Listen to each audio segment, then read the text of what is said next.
नमस्कार दोस्तों, स्वागत है हमारे YouTube चैनल में। नए होता चैनल सब्सक्राइब करें, वीडियो अच्छी तो लाइक करें। दरअसल गहराई से सोचे तो समझ आएगा कि वर्तमान ही ईश्वर है। एक प्रयोग के माध्यम से इसको समझा भी जा सकता है। अपने आसपास देखिए, कुछ भी देखिए, आप जो भी देख रहे हैं वह सब भूतकाल में देख रहे हैं। प्रकाश की किरण वस्तु से टकराकर आपकी आंखों तक आती है, तभी आप देख पाते हैं। उस प्रकाश की किरण को आने में बहुत ही कम समय लगता है, परंतु लगता अवश्य है। इसलिए जो आप देखते हैं वह भूतकाल है। कुछ माइक्रो सेकंड पीछे देखते हैं। आप कांच में देखें तो भी आप खुद को वर्तमान में नहीं देख सकते हैं, क्योंकि कांच की स्मृति प्रकाश के माध्यम से ही आंख तक आती है। इसलिए उस प्रकाश को आंख तक आने में भी कुछ न कुछ समय लगता है, इसलिए वो वर्तमान नहीं है। एक गजब बात और है, आप वर्तमान में सुन भी नहीं सकते। आप जो भी सुनते हो वे सब शब्द भूतकाल में बोले गए हैं। यदि मैं आपको आवाज लगाऊं तो आप तक मेरी आवाज को जाने में कुछ माइक्रो सेकंड लगेंगे। फिर वह ध्वनि आपके कान तक जाएगी, फिर वह मस्तिष्क तक जाएगी और फिर मस्तिष्क उसे समझेगा। इसमें भी समय लग रहा है। इसलिए जो शब्द बोला गया उसे भूतकाल में माना जाता है। मनुष्य का भ्रम है कि वह वर्तमान में जीता है, परंतु वर्तमान तो उसके इंद्रियों में है ही नहीं। ये सब मैं तीसरे आयाम की बात कर रहा हूँ।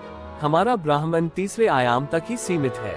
यहाँ आप बिना मुंह के नहीं बोल सकते, बिना कान के नहीं सुन सकते, लेकिन इस ब्रह्मांड के तीसरे आयाम के आगे पांचवा आयाम भी है। वहाँ आप बिना मुंह के बोल सकते हैं, बिना कान के सुन भी सकते हैं। और गजब की बात तो यह है कि वह सब वर्तमान में होता है, और वही वर्तमान ईश्वर है। अब आपको उस आयाम का प्रयोग बताता हूँ। शांत हो जाए, बिल्कुल शांत। अब अपने मन में कुछ भी बोले, कुछ भी बोले। आपने जो बोला वह बिना मुंह के बोला है, भाषा में ही बोला है। आपने जो बोला है मन में, उसे ही आपने सुना भी है, उसी समय सुना है। अगर सुनते नहीं तो पता ही नहीं चलता कि बोले क्या है। बोल भी दिए या नहीं, ये बिना सुने पता नहीं चलता, लेकिन हमें तो पता चल रहा है, यानी हमने सुन भी लिया। देखो, आपने बिना कान के सुन लिया, बिना मुंह के बोल लिया। अब एक गजब बात है, अब आप बिना आंख के देख भी पाएंगे।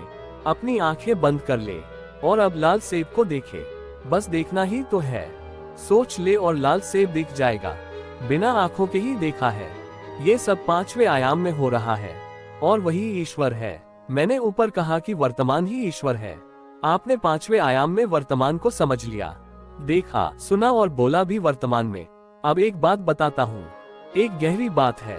जब तुम्हारा मन बोल रहा था तो उसे सुन कौन रहा था? विज्ञान तो कहता है कि मन एक समय में एक काम ही कर सकता है। तो जब मन बोल रहा था तो फिर सुन कौन रहा था? कौन था जो मन की बात सुन रहा था? एक बात और है, तुमने अभी तक वर्तमान का अनुभव अच्छे से नहीं किया है। यदि एक बार अनुभव हो गया तो वर्तमान को छोड़ना नहीं चाहोगे। वो वर्तमान ही है, वही तुम्हारे अंदर का आत्मा है। आत्मा ही सुन रहा था, आत्मा ही सुनता है। मन बोल रहा था, आत्मा सुन रहा था, लेकिन हमने कभी ध्यान ही नहीं दिया। वर्तमान को समझा ही कहा इतने दिन। इसीलिए श्री कृष्ण ने कहा है कि मैं तो मनुष्य के भीतर ही हूँ। आज वो भीतर समझ आया कि वह पांचवा आयाम है, वही आत्मा है। आत्मा यानी तुम, सिर्फ तुम, सिर्फ तुम। एक बात और है, तुमने अभी तक वर्तमान का अनुभव अच्छे से नहीं किया है। यदि एक बार अनुभव हो गया तो वर्तमान को छोड़ना नहीं चाहोगे। तुमने एक बात समझी होगी, जब तुम काम वासना के शिखर पर होते हो, जब वीर्य निकलने वाला हो, तब तुम आसपास कुछ नहीं देखते, कुछ नहीं सुनते, न तो भूख और न प्यास होती है उस समय, क्योंकि उस वासना में तुम कुछ पल के लिए वर्तमान में आ जाते हो। जैसे वर्तमान में आते हो तो तुम्हें वासना का आनंद आ जाता है।